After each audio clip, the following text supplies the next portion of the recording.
much. Okay, so today we are starting with chapter number 3. Yes, in every session we are going to start with a new chapter. So today we are seeing chapter number 3 जिसका नाम है bitcoin blockchain. Actually दोस्तों अगर मैं blockchain को देखूँ ना तो ब्लॉकचेन के अंदर दो पार्ट्स है या दो मेन पार्ट्स है. The first one which is called as first era of a blockchain is called as a bitcoin blockchain. याद है मैंने आपको फर्स्ट सेशन में भी बोला था ब्लॉकचेन को फेमस करने के पीछे इस बंदे का हाथ है, बिटकॉइन का हाथ है. 2008-2009 में बिटकॉइंस का प्रोसेसिंग चालू हो गया या लोगों ने बिटकॉइंस को यूज करना चालू हो गया, तब से लोगों ने ब्लॉकचेन को यूज करना चालू किया. एंड ब्लॉकचेन का जो सेकंड एरा है वो 2015-16 में आया with Ethereum. Ethereum is also called as a blockchain 2.0 whereas the bitcoin is called as a blockchain 1.0. इसके लिए हम लोग आज का और अपना नेक्स्ट सेशन बिटकॉइंस के ऊपर स्पेंड करने वाले एंड अपने लास्ट दो सेशन इस कोर्स के हम लोग इथेरियम के ऊपर स्पेंड करने वाले. तो आज हम लोग देखेंगे कि बिटकॉइन होता क्या है, बिटकॉइन अपने ट्रांजैक्शन कैसे करता है. But before starting with actual bitcoin let me tell you what are different types of a blockchain. यार ब्लॉकचेन की अगर मैं बात करूं तो आप स्क्रीन के ऊपर देख रहे हो there are 3 types of a blockchain. मुझे लगता है जो टेबल है वो खुद सेल्फ एक्सप्लेनेटरी है तो आप खुद समझ सकते हो. The first one is called as a public blockchain. Public नाम से पता चलता है पब्लिक ब्लॉकचेन मतलब वो ब्लॉकचेन जिधर कोई भी XYZ पर्सन पार्टिसिपेट कर सकता है. इवन आप भी पार्टिसिपेट कर सकते हो, मैं भी पार्टिसिपेट कर सकता हूँ. कुछ नहीं, अपने को बस वो पर्टिकुलर वेबसाइट पे जाके उधर रजिस्टर करना पड़ता है. We can be a part of that blockchain. अर्थात ऐसा ब्लॉकचेन जो सबके लिए ओपन होता है, कोई भी पार्टिसिपेट कर सकता है, कोई भी ट्रांजैक्शन कर सकता है. ऐसे ब्लॉकचेन को मैं बोलूंगा public blockchain. The next one is called as a private blockchain. Private नाम से ही पता चलता है अगर मैं ब्लॉकचेन डेवलप कर रहा हूं मेरे खुद के ऑर्गेनाइजेशन के लिए then it is set to be a private blockchain. Again private blockchain मतलब आप समझ गए रहोगे उधर कोई भी XYZ पर्सन या थर्ड पर्सन आपके ब्लॉकचेन में पार्टिसिपेट नहीं कर सकता. फॉर एग्जाम्पल सपोज अगर मैं अपने कॉलेज के लिए, suppose upper college is VIT, अगर मैं VIT के लिए कोई ब्लॉकचेन बना रहा हूं तो वो रहेगा मेरा प्राइवेट ब्लॉकचेन. जिधर कहने से उस पर्टिकुलर ब्लॉकचेन के अंदर सिर्फ अपने कॉलेज के स्टेक होल्डर्स मतलब teacher, student, management, alumni students वही से पार्टिसिपेट कर सकते हैं. बाकी कोई भी XYZ पर्सन उस पर्टिकुलर ब्लॉकचेन में पार्टिसिपेट नहीं कर सकता. ऐसे ब्लॉकचेन को मैं बोलूंगा private blockchain. Normally private blockchain बनाने के लिए हम लोग हाइपर लेजर फैब्रिक ये लिनक्स का प्रोडक्ट यूज करते हैं. वेरएस पब्लिक ब्लॉकचेन के दो एग्जाम्पल हैं. एक का नाम है बिटकॉइन जो आज हम लोग देखने वाले हैं एंड दूसरे का नाम है Ethereum. Both bitcoin and Ethereum are nothing but the public blockchain जिधर कोई भी पार्टिसिपेट कर सकता है. There is one more type जो होता है प्राइवेट ही, बस उसका थोड़ा सा स्कोप हम लोग बढ़ा देते हैं, which is called as a federated और कंसोर्टियम ब्लॉकचेन. कभी कभी लोग उसको हाइब्रिड ब्लॉकचेन भी बोलते हैं. हाइब्रिड ब्लॉकचेन में it is not open to all but जो लाइक माइंडेड ऑर्गेनाइजेशन है वो एक साथ आके अपना ब्लॉकचेन बना सकते हैं. अगर मैं बेस्ट एग्जांपल दूं तो आपको पता है अपने वडाला कैंपस में विद्यालंकार के 3 कॉलेजेस है. VIT है, VSIT है और विद्यालंकार पॉलिटेक्निक है.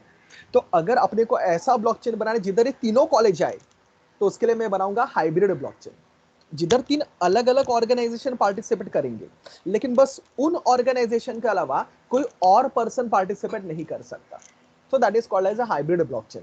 एज आई ऑलरेडी सेड उसके सारे रूल्स प्रोटोकॉल्स प्राइवेट के ही रहेंगे प्लस उधर एक से ज्यादा ऑर्गेनाइजेशन पार्टिसिपेट कर सकते हैं. इसके लिए उसको हम लोग बोलेंगे hybrid blockchain. Security point of view बोलूं तो प्राइवेट ब्लॉकचेन और कंसोर्टियम ब्लॉकचेन सिक्योरिटी अपना खुद इस्तेमाल कर सकते हैं तो वो जो सिक्योरिटी मेजर्स लेना चाहते हैं वो ले सकते हैं.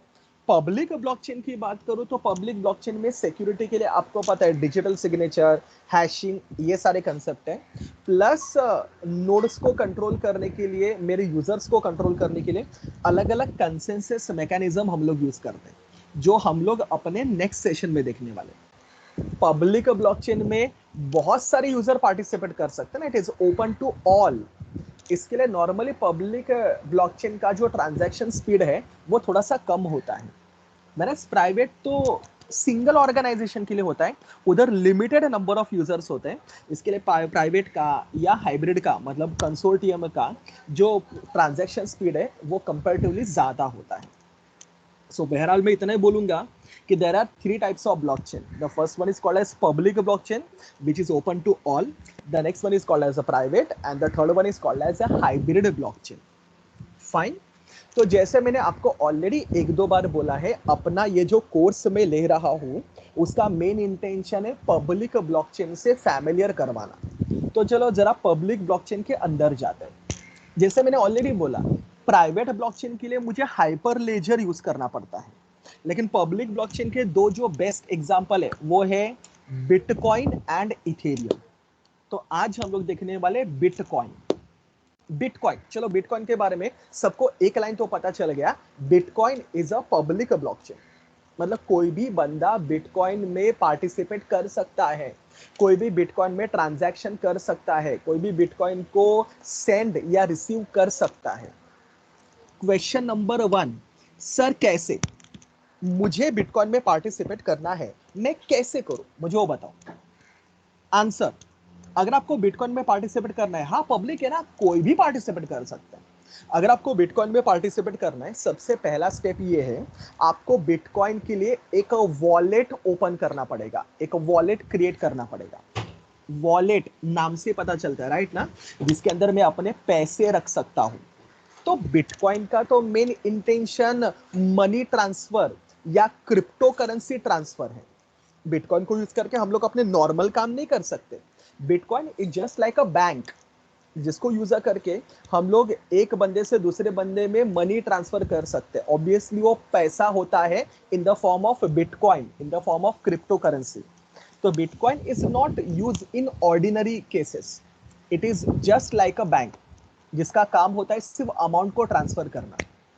तो अमाउंट को ट्रांसफर करने के लिए अगर आपको बिटकॉइन को यूज करना है, तो जैसे मैंने बोला, सबसे पहले आपको बिटकॉइन का वॉलेट ओपन करना पड़ेगा। दूसरा क्वेश्चन, सर कैसे ओपन करूंगा? Frankly speaking there are multiple website. जरा मुझे बताओ मेरा स्क्रीन विजिबल है क्या? देयर आर मल्टीपल वेबसाइट जिसको यूज करके आप अपना वॉलेट ओपन कर सकते हो। जैसे आप स्क्रीन के ऊपर देख पा रहे हो, there is one website whose name is bitcoin.org। उस पर्टिकुलर वेबसाइट पे जाके या btc.com को यूज करोगे तो भी चलेगा। bitcoin.org को यूज करके आप अपना वॉलेट क्रिएट कर सकते हो।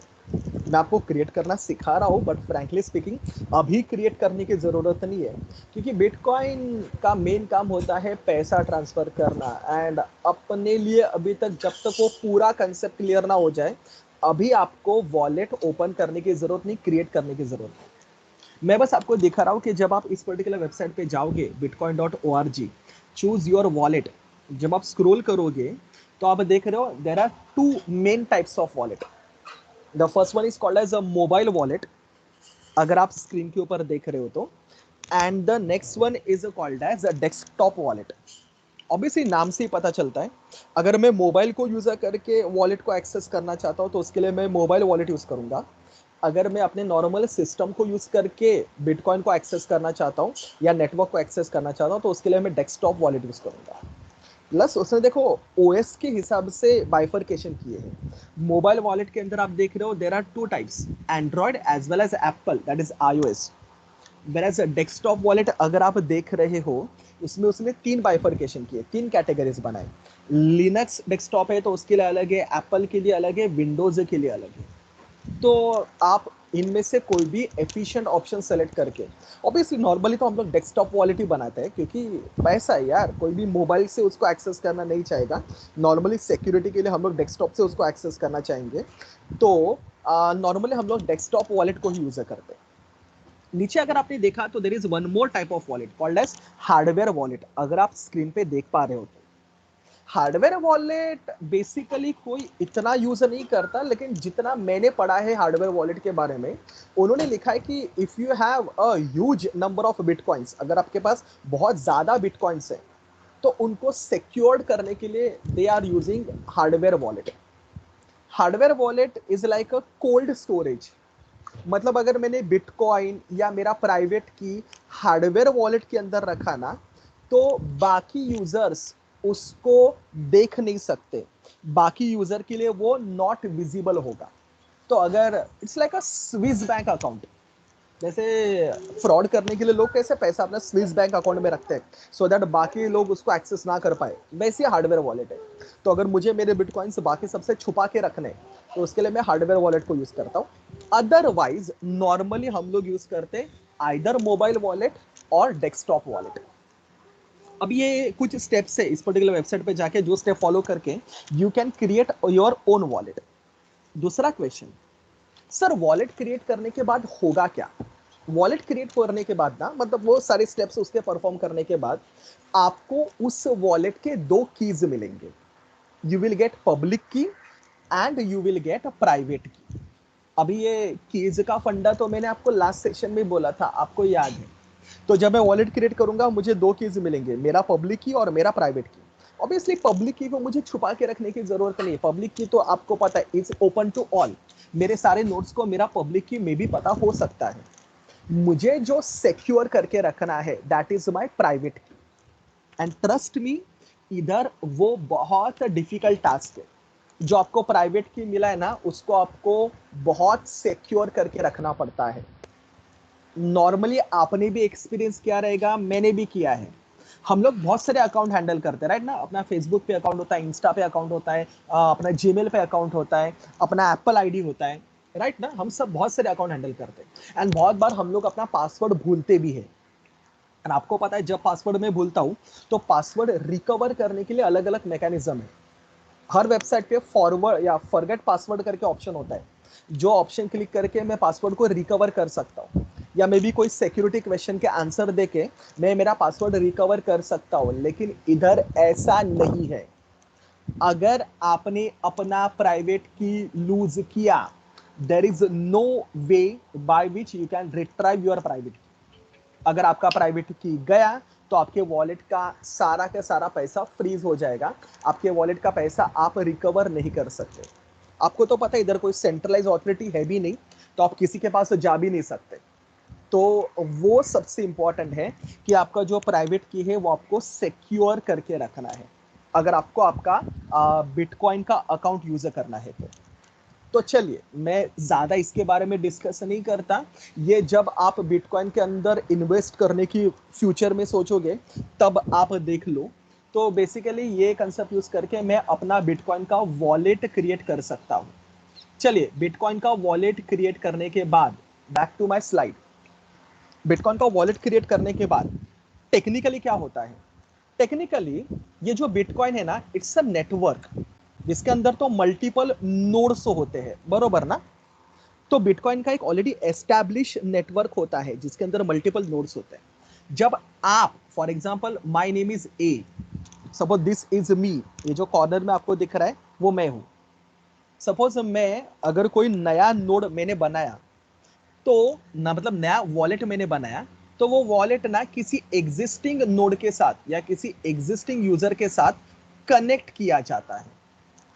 जैसे इधर आपको दिखा रहा हूं मैं, ए एग्जिस्टिंग यूजर के साथ किसी एक यूजर के साथ कनेक्ट होगा, सो दैट उस यूजर के अंदर जो भी मेरा ब्लॉकचेन रहेगा वो ब्लॉकचेन एज इट इज मेरे अंदर भी कॉपी हो जाए।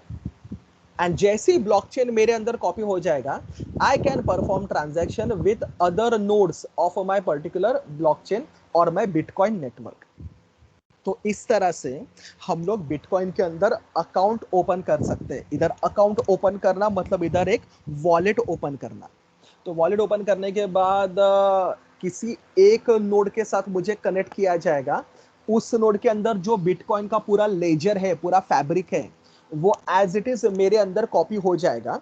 एंड एज सुन एज वो मेरे अंदर कॉपी हो जाए, मैं मेरे बाकी सारे नोड के साथ भी कम्युनिकेशन कर सकता हूँ, मैं मेरे बाकी सारे नोड के साथ भी ट्रांजैक्शन कर सकता हूँ।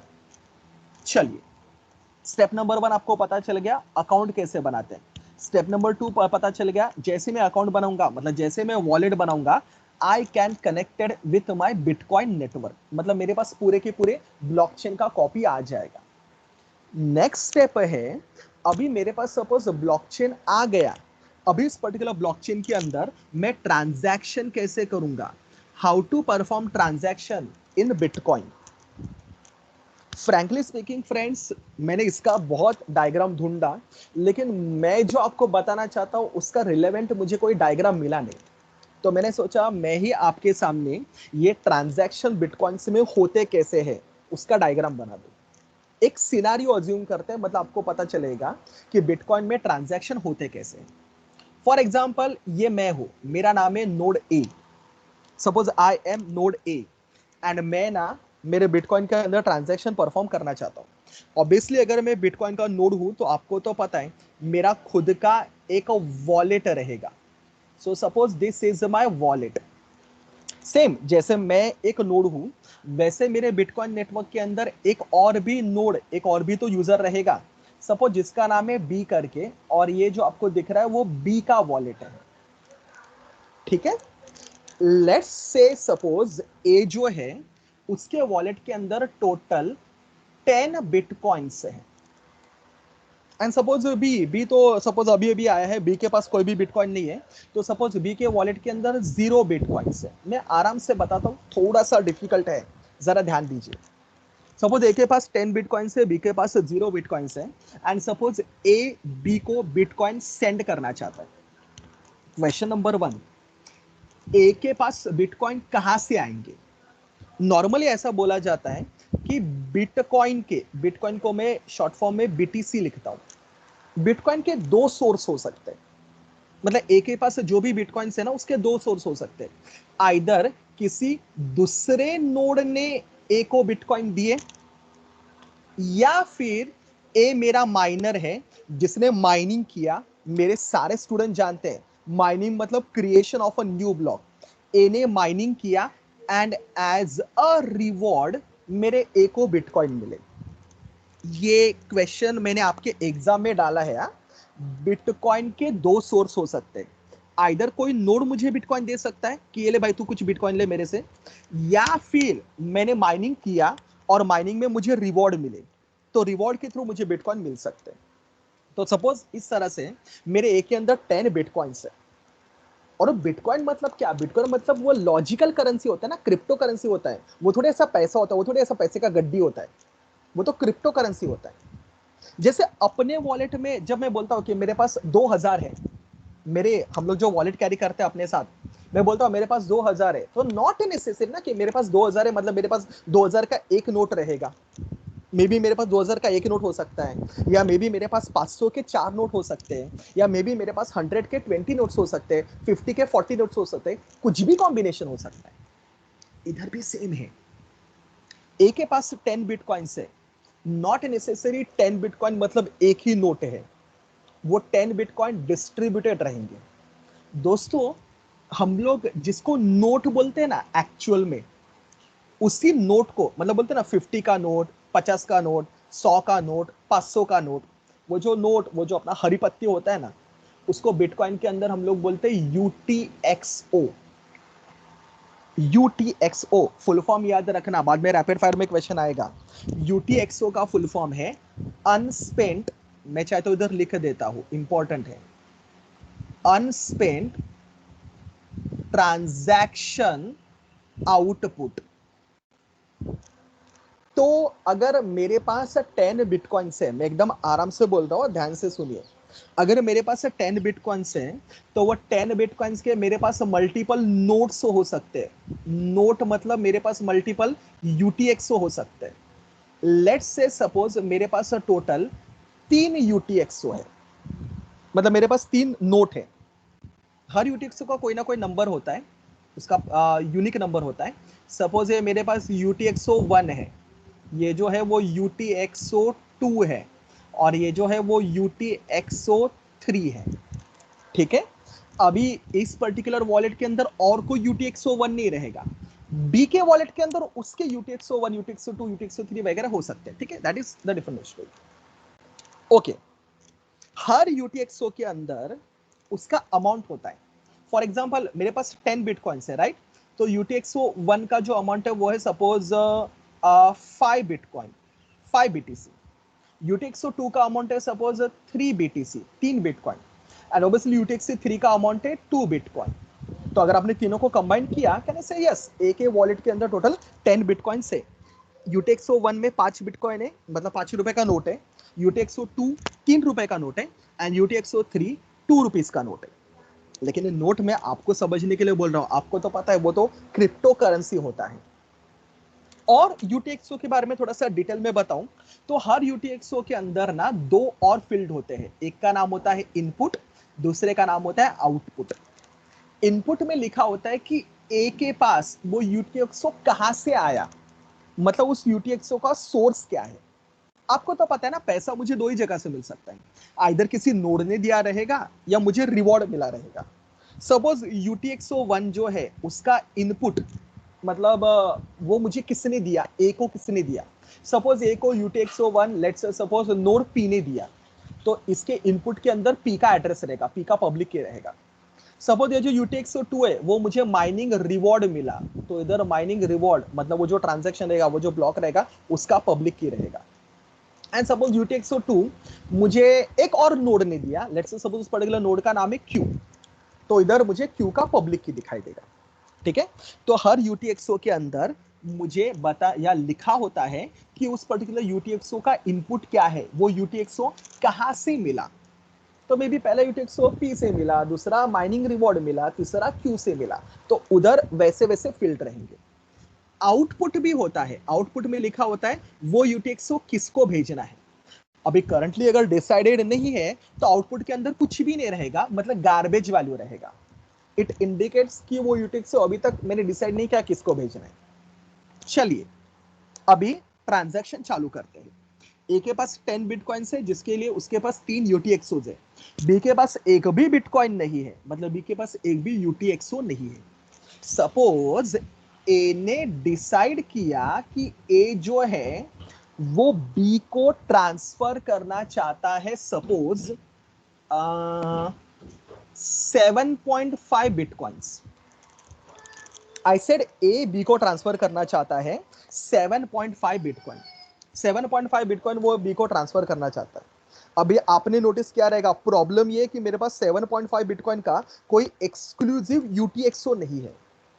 तो फिर मैं 7.5 बिटकॉइन भेज सकता हूं क्या? भेज सकते हो। तुम्हारे पास 10 बिटकॉइंस है ना, आप 7.5 बिटकॉइन भेज सकते हो। इट्स लाइक अगर मेरे पास 50 रुपीज है और अगर मुझे सामने वाले को 30 रुपीज देने, तो आप उसको 50 रुपीज का नोट देते हो, वो आपको 20 रुपए छुट्टा देता है, राइट ना। इधर भी एग्जैक्टली वैसे नहीं, लेकिन सेम होगा। अगर मुझे बी को 7.5 बिटकॉइन भेजने हैं, तो ए क्या करेगा, जैसे आप समझ गए रहोगे, इन 2 UTXO को कंबाइन करेगा। मतलब UTXO 1 UTXO 2 will get combine और उनसे एक नया UTXO बनाएगा। उस UTXO का नाम कुछ भी हो सकता है, सपोज इसको नाम देते हैं UTXO 4 करके। एंड UTXO 4 का अमाउंट रहेगा 7.5 बिटकॉइन, और वो UTXO 4 वो बी को ट्रांसफर करेगा। ठीक है, प्लस ए जो है वो एक और UTXO क्रिएट करेगा, जिसका नाम में भी रहेगा UTXO सपोज 5 करके, मैं रैंडमली कुछ भी नाम दे रहा हूं। एंड जिस पर्टिकुलर UTXO का वैल्यू रहेगा 0.5 बिटकॉइन। तो हैव यू सीन, 2 UTXO बनाए गए, UTXO 4 जिसका वैल्यू है 7.5 बिटकॉइन, एंड UTXO 5 जिसका वैल्यू 0.5 बिटकॉइन। जैसे आप एरोज में दिख रहे हो, UTXO 4 बी को भेजा जाएगा, मतलब बी को उसका पैसा मिल जाएगा 7.5 बिटकॉइन।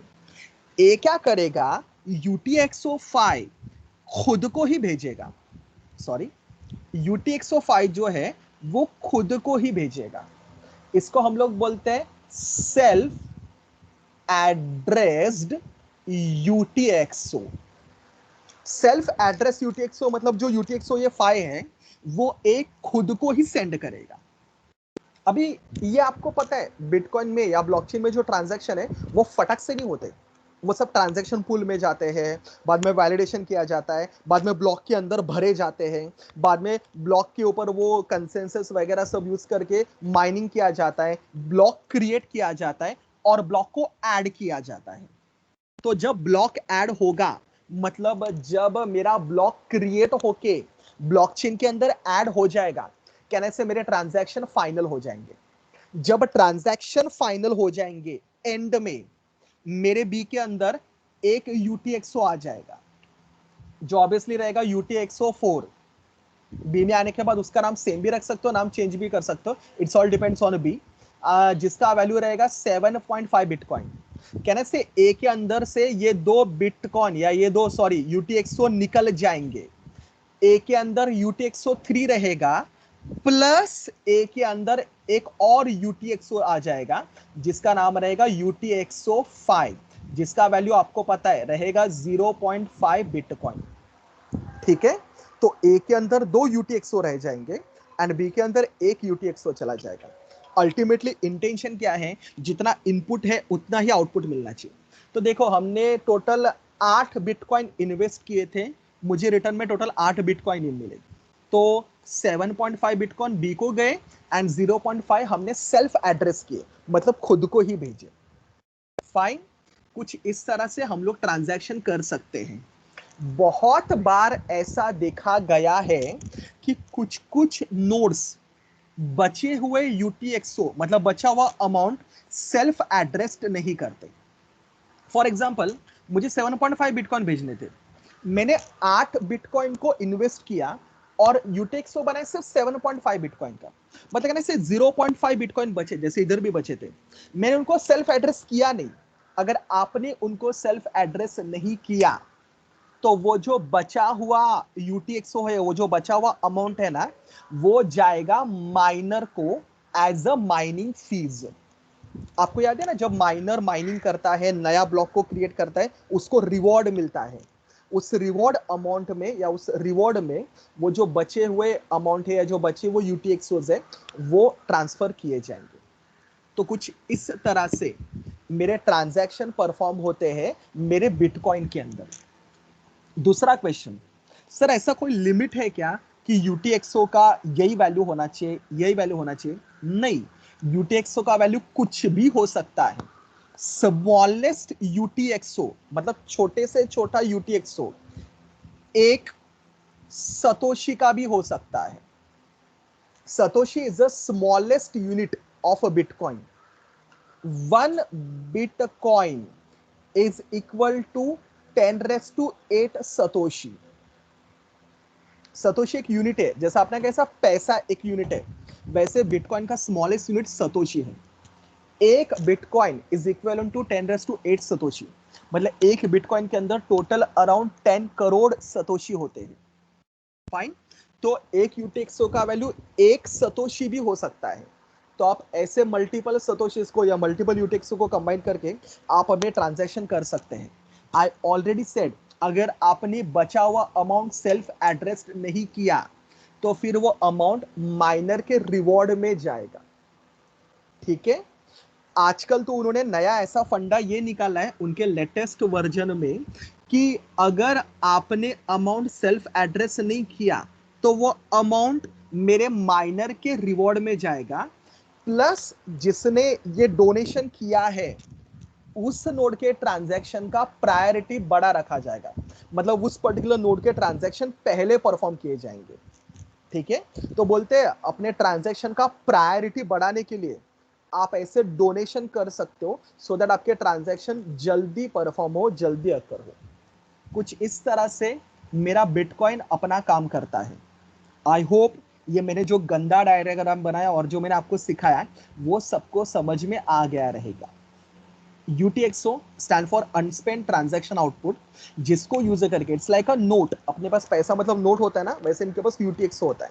हर UTXO का अलग अलग वैल्यू हो सकता है और UTXO के फॉर्म में हम लोग पैसा ट्रांसफर करते हैं।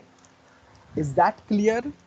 फाइन, इस तरह से हम लोग बिटकॉइन के अंदर ट्रांजैक्शन परफॉर्म कर सकते हैं। दूसरा क्वेश्चन जो हर बार मेरे दिमाग में आता था जब मैं ये बिटकॉइंस कंसेप्ट पढ़ता था, मैं सोचता था कि ठीक है बिटकॉइन मतलब काफी बड़ा अमाउंट है, और मैंने देखा कि जो जो माइनर्स है उनके पास 7, 8, 9 ऐसे बिटकॉइन मिलते हैं। डू यू नो, एक बिटकॉइन का आज का करंट अगर मैं डेट देखूं ना तो 1 bitcoin is equal to 8.5 lakh. एक बिटकॉइन का वैल्यू 8.5 लाख है, मतलब इतना पैसा है बिटकॉइन से। तो एज अ इंडियन हम सबके दिमाग में एक ही आता है ना चीज, यार अगर इतना पैसा है तो इस पर्टिकुलर पैसे को मैं यूज कब करूंगा, उसको एंजॉय कब करूंगा, ये बिटकॉइन को मैं एनकैश कैसे करूंगा। एनकैश करना मतलब ये पैसा जो है वो तो क्रिप्टो करेंसी फॉर्म में होता है, अगर मुझे उसको ऐश करना है तो कहने से उसको मुझे मेरे मे बी इंडियन रुपीज के अंदर कन्वर्ट करना पड़ेगा। How will I convert bitcoin into Indian rupees, बरोबर ना, वो भी तो अपने को करना पड़ेगा। हम लोग थोड़ी जिंदगी भर से बिटकॉइन में ट्रांजैक्शन करते बैठेंगे, अपने को एंड में वो बिटकॉइन सारे बैंक से निकालने पड़ेंगे और उसको इंडियन रुपीज में या डॉलर में वॉट एवर कन्वर्ट करने पड़ेंगे। How to convert it, yes there are different exchanges sites are available, जिसको यूजर करके आप बिटकॉइन को एक्चुअल अमाउंट में मतलब फ्लैट करेंसी में कन्वर्ट कर सकते हो। मैंने जितना स्टडी किया है मैंने 4 तरीके आपके सामने रखे हैं फिलहाल। First one, we can use different cryptocurrency exchanges. जैसे आपको पता है हम लोग जब फॉरेन जाते पिकनिक के लिए, तो आपको पता है फॉरेन जाने से पहले हम लोग इंडियन रुपीस को उनके डॉलर में या उनके करेंसी में कन्वर्ट करके जाते हैं। सेम वे अलग अलग क्रिप्टो करेंसी एक्सचेंजेस है, ऑनलाइन है। जैसे मैंने कुछ साइट्स का नाम रखा है, आप ये साइट्स का नाम याद रखो क्योंकि ये एग्जाम में क्वेश्चन आने वाला है। जैसे coinbase.com है, Kraken.com है, Gemini.com है, Bitstamp.com है। दिस आर डिफरेंट वेबसाइट्स जो मुझे वो फैसिलिटी देते हैं कि मैं उनको बिटकॉइन ट्रांसफर करके वो मुझे फ्लैट करेंसी दे। हाँ, ये आई एग्री कि इंडियन रुपीज नहीं देते आपको, लेकिन ये आपको अमेरिकन डॉलर देते हैं। बाद में अमेरिकन डॉलर को आप इंडियन रुपीज के अंदर कन्वर्ट कर सकते हैं। तो yes these are few exchanges sites जिनको यूज करके हम लोग बिटकॉइन को अपने फ्लैट करेंसी में मतलब अपने डॉलर में कन्वर्ट कर सकते हैं। प्लस सेकंड कॉलम आप देखो, we also have bitcoin debit card, that is Visa. ये जो दो साइट्स है coinbase.com और bitwala.com, bitwala.com इंडियन नाम दिखता है ना, लेकिन इंडियन है नहीं, जैपनीज साइट है ये। coinbase.com और bitwala.com, ये जो दो वेबसाइट्स है उनको यूज करके आप अकाउंट ओपन करके बिटकॉइन का वीजा डेबिट कार्ड भी ले सकते हो। अभी डेबिट कार्ड मतलब आपको पता है उसके तो हजार यूज है, हम लोग उससे शॉपिंग कर सकते हैं, कुछ भी खरीद सकते हैं, कुछ भी कर सकते हैं। तो जैसे हम लोग वीजा डेबिट कार्ड जब यूज करते हैं, कहने से जब मैं कोई परचेस करता हूँ मेरे बैंक अकाउंट से पैसा कटता है। इधर ये जो बिटकॉइन डेबिट कार्ड है, अगर मैंने उससे कोई परचेस किया तो मेरे उतने बिटकॉइन से पैसा कटेगा। तो डायरेक्ट डेबिट कार्ड यूज करके भी हम लोग ये ट्रांजैक्शन कर सकते हैं। हाँ, लेकिन उसके लिए मुझे मीडियोकर या मुझे ये मिडल यूज करने पड़ेंगे, मिडल लेयर यूज करने पड़ेंगे, जिसको हम लोग बोलते हैं coinbase.com और bitwala.com। तीसरा, हम लोग ऐसा भी कर सकते हैं कि बिटकॉइन को किसी दूसरे को सेल कर सकते हैं। अभी सेल कोई फ्री में तो नहीं करेगा, मे बी किसी बंदे ने आपको कुछ काम किया है तो आप उसको अपने बिटकॉइन दे सकते हो as a we can say salary और एज अ रिवॉर्ड। तो अगर किसी काम के बदले आपको उसको पैसा देना है तो आप बिटकॉइन के फॉर्म में भी उसको पैसा दे सकते हो। We can sell them to someone else. हाँ, लेकिन ये बहुत रिस्की होता है क्योंकि नॉर्मली जैसे हम सब जानते हैं डिस्ट्रीब्यूटेड है, इधर कोई सेंट्रलाइज अथॉरिटी इन्वॉल्व नहीं होता। तो सपोज आपने अपने बिटकॉइन किसी एक बंदे को दिए एंड उस बंदे ने उसके बदले आपको पैसे नहीं दिए या आपका काम नहीं किया, तो आपके बिटकॉइन गए। इधर कोई सेंट्रल अथॉरिटी नहीं है, तो आप इधर पुलिस कंप्लेंट नहीं कर सकते या किसी कंज्यूमर कोर्ट के पास नहीं जा सकते। अगर आपने किसी को बिटकॉइन दिए तो वो बिटकॉइन उसके होंगे। There is no any alternative कि उस बिटकॉइन को मैं रिवर्स अपने वॉलेट में ले सकूं। Fine.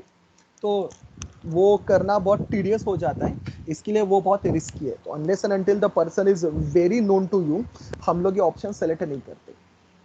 Plus the fourth option is we can use local trading site also. जैसे एक साइट है जिसका नाम है localbitcoins.com। ये localbitcoins.com ना मुझे एक वॉलेट प्रोवाइड करता है। इट्स लाइक अगर आपने कभी बैंकिंग में थोड़ा सा इंटरेस्ट रखते हो तो एस्क्रो अकाउंट, एक्सक्रो अकाउंट आप सबको या मे बी आप में से बहुत सारे जनों को पता रहेगा। तो एक्सक्रो अकाउंट के अंदर मैं अपने बिटकॉइन से डंप करके रखूंगा। जब मुझे अच्छा खासा अमाउंट मिलने वाला है तो ऑटोमेटिकली वो बिटकॉइन सेल किए जाएंगे और मुझे वो पर्टिकुलर अमाउंट मिल जाएगा। So these are few ways I must say जिसको यूज करके मैं सिंपल लैंग्वेज में बोलूं तो मेरे बिटकॉइन को एनकैश कर सकता हूं, बिटकॉइन को फ्लैट करेंसी में कन्वर्ट कर सकता हूं। फाइन। नेक्स्ट वन, हाँ, ये एक टॉपिक है जो मुझे आज के सेशन में आपको बताना है and it is quite difficult.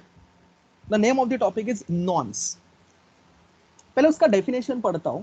Definition पढ़ के उसका मतलब समझ में नहीं आएगा, जब मैं इसका एग्जाम्पल लूंगा तब ये मैं क्या बोलूं आपको समझ में आ जाएगा। Do you remember nonce? ये वर्ड मैंने लास्ट सेशन में भी आपके सामने रखा था।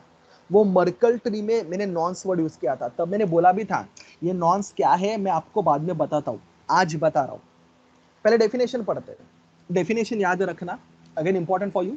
A nonce is an abbreviation for number only used once, which is a number added to a block header in a blockchain so that when it is hashed, it will meet the difficulty level restrictions. मतलब बताना चाह रहा है the nonce is a number that blockchain miners are solving for. Now what it means, let's see. आपको पता है मैंने आपको बोला था जब कोई माइनर नए ब्लॉक को माइन करता है, 1 मिनट। ब्लॉक को माइन करना मतलब क्या? ब्लॉक को क्रिएट करना और ब्लॉकचेन के अंदर ऐड करना। जब कोई माइनर नए ब्लॉक को माइन करता है, वो ऐड करने के लिए, ब्लॉक को ऐड करने के लिए उसको रिवॉर्ड मिलता है।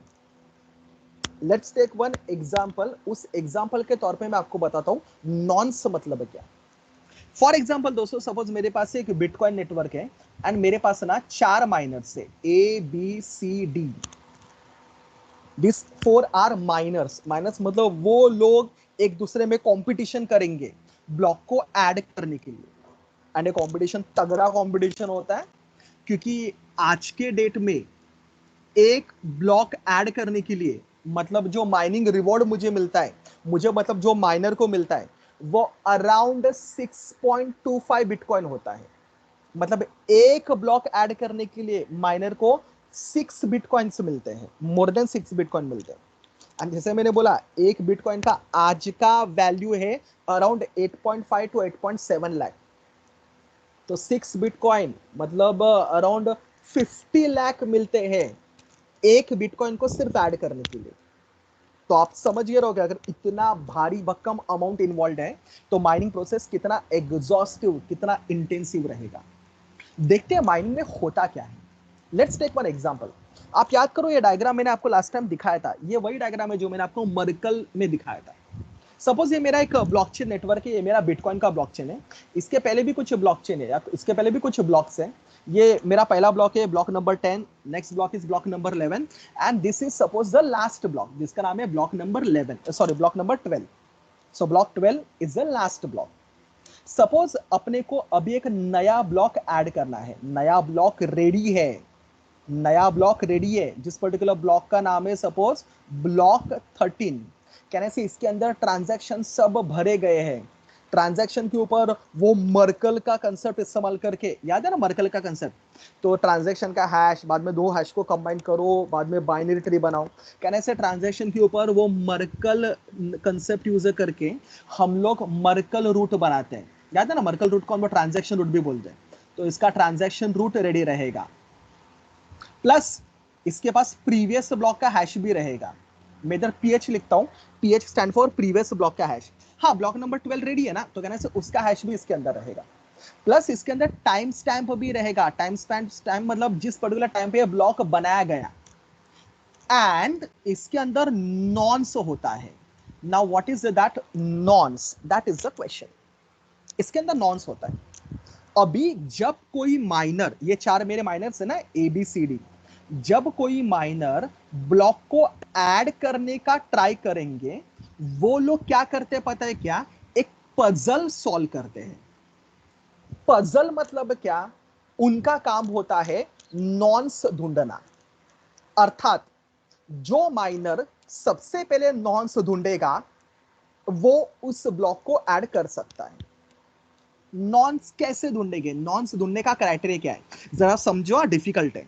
नॉन्स ढूंढने का क्राइटेरिया ये है, नॉन्स इधर डालने के बाद, मतलब इधर नॉन्स 4 फील्ड होते हैं ना टोटल। नॉन्स डालने के बाद जब इस नए ब्लॉक के हेडर का, नए ब्लॉक के हेडर का मैं हैश निकालूंगा। मतलब अगर मैंने हेडर के ऊपर हैश अप्लाई किया किस हेडर के ऊपर, नए ब्लॉक के हेडर के ऊपर जब मैं हैश अप्लाई करूंगा, मुझे वो जो हैश का आंसर मिलेगा, it should be less than difficulty value और डिफिकल्टी लेवल।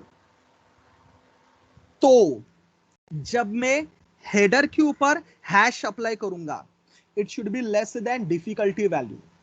तो जब मेरे माइनर्स को ये ब्लॉक मिलता है ना, वो लोग क्या करते हैं पता है क्या, अलग अलग नॉन्स ट्राई करते हैं। और ये ट्राई करने के लिए वो ऑब्वियसली ट्रायल एंड एरर या फिर अपना बूट स्ट्रैपिंग करते रहेंगे। बूट स्ट्रैपिंग मतलब ट्रायल एंड एरर करते रहेंगे। फॉर एग्जाम्पल, सपोज वो पहले नॉन्स का वैल्यू रखेगा 0, मतलब कोई भी माइनर नॉन्स का वैल्यू रखेगा 0, नॉन्स का वैल्यू रखेगा 0, नॉन्स का वैल्यू 0 रखने के बाद, मतलब इधर नॉन्स इज इक्वल टू 0 रखने के बाद ये जो हेडर है उसके ऊपर हैश अप्लाई करेगा। हैश अप्लाई करने के बाद चेक करेगा हैश का वैल्यू डिफिकल्टी वैल्यू से छोटा है क्या, नहीं तो नॉन्स को चेंज करेगा, नॉन्स का वैल्यू करेगा मे बी 1, चलो 1 ट्राई करेगा, नॉन्स का वैल्यू 1 रखेगा।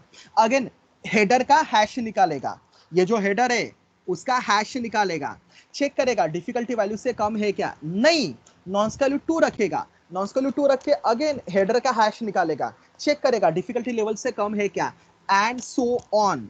मतलब जो माइनर है ना वो अलग अलग नॉन्स ट्राई करते रहेंगे, नॉन्स ट्राई करते जाएंगे जब तक उनको header of hash difficulty value से या डिफिकल्टी लेवल से कम ना मिले, तब तक उनको वो ट्राई करना पड़ेगा। सपोज एक माइनर है जिसका नाम है डी करके, सपोज माइनर डी को ऐसे ट्रायल करते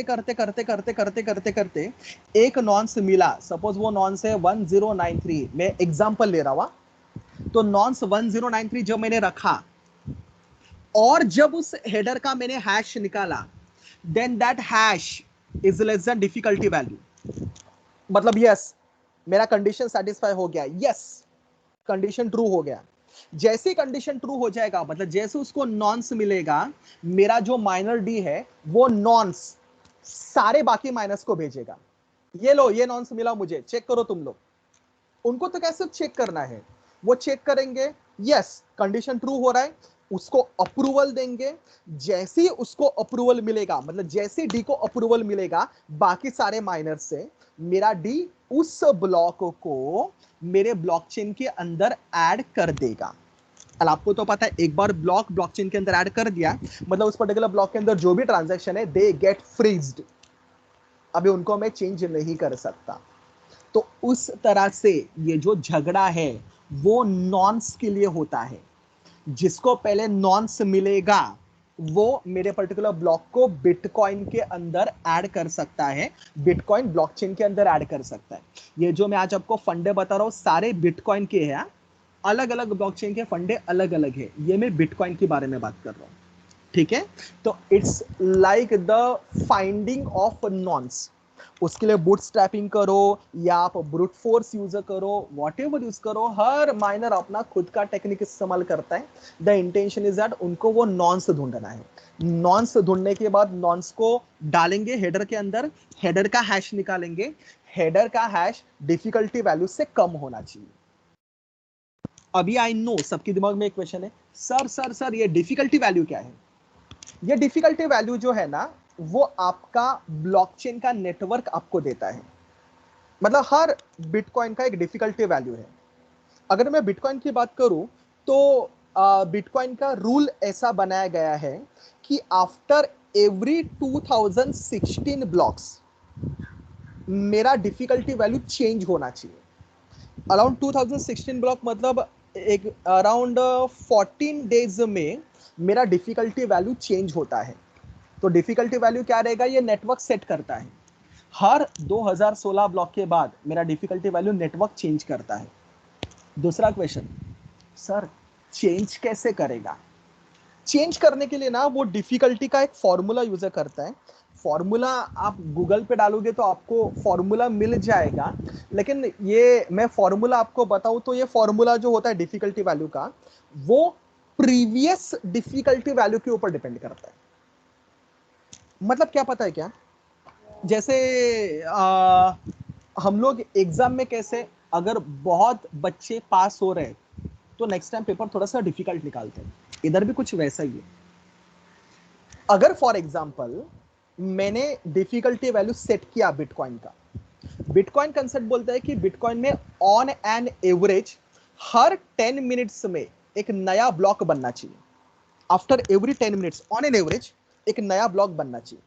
तो सपोज आपने एक डिफिकल्टी वैल्यू सेट किया और बिटकॉइन नेटवर्क खुद चेक करेगा कि डिफिकल्टी वैल्यू सेट करने के बाद सपोज माइनर्स ब्लॉक को बनाने के लिए 10 मिनट से ज्यादा टाइम ले रहे हैं, मतलब उनको मे बी 11 मिनट 12 मिनट ऐसे टाइम लग रहा है, 10 मिनट से ज्यादा टाइम लग रहा है ऑन एन एवरेज, तो इट सीम्स कि जो डिफिकल्टी लेवल है वो बहुत ज्यादा है, डिफिकल्टी वैल्यू ज्यादा है। तो नेक्स्ट इटरेशन में मतलब 2016 ब्लॉक के बाद 2016 ब्लॉक्स के बाद डिफिकल्टी लेवल थोड़ा सा कम करेंगे।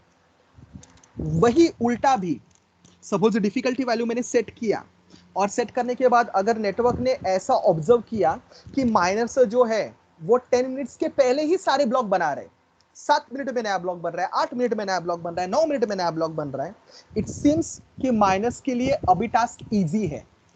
तो आफ्टर 2016 ब्लॉक वो डिफिकल्टी वैल्यू को इंक्रीज करेगा, मतलब डिफिकल्टी लेवल बढ़ाएगा। तो प्रीवियसली माइनर कैसा परफॉर्मेंस दिखाते हैं उसके बेसिस पे नेक्स्ट इटरेशन का डिफिकल्टी वैल्यू सेट किया जाता है। उसके लिए एक लंबा चौड़ा फॉर्मूला है, वो फॉर्मूला अभी आपको बताने की जरूरत नहीं है। आगे फ्यूचर में जब हम लोग बिटकॉइन के ऊपर एक स्पेशल कोर्स कंडक्ट करेंगे तब ये चीजें आपको डिटेल में बताऊंगा। फिलहाल तो सबको कंडीशन समझा। तो भाई लोग ये कंडीशन जो ट्रू करेगा, ये कंडीशन जो सेटिस्फाई करेगा, वो पर्टिकुलर माइनर ब्लॉक चेन के अंदर मतलब बिटकॉइन ब्लॉक चेन के अंदर नया ब्लॉक ऐड कर सकता है। आई होप जो मैंने बोला, ये जो मैंने चीजें बोली वो सब दिमाग में रखोगे, स्पेशली दैट फॉर्मूला। नॉन्स मतलब क्या सबको समझा। आई गेस अभी आप डेफिनेशन को रिलेट कर सकते हो। A nonce is an abbreviation for number only used once, which is a number added to a block header. बराबर, nonce block header के अंदर होता है। So that when it is hashed, मतलब जब block header को मैं hash करूंगा, it will meet the difficulty level restriction. मतलब वो formula उसने satisfy करना चाहिए। Fine.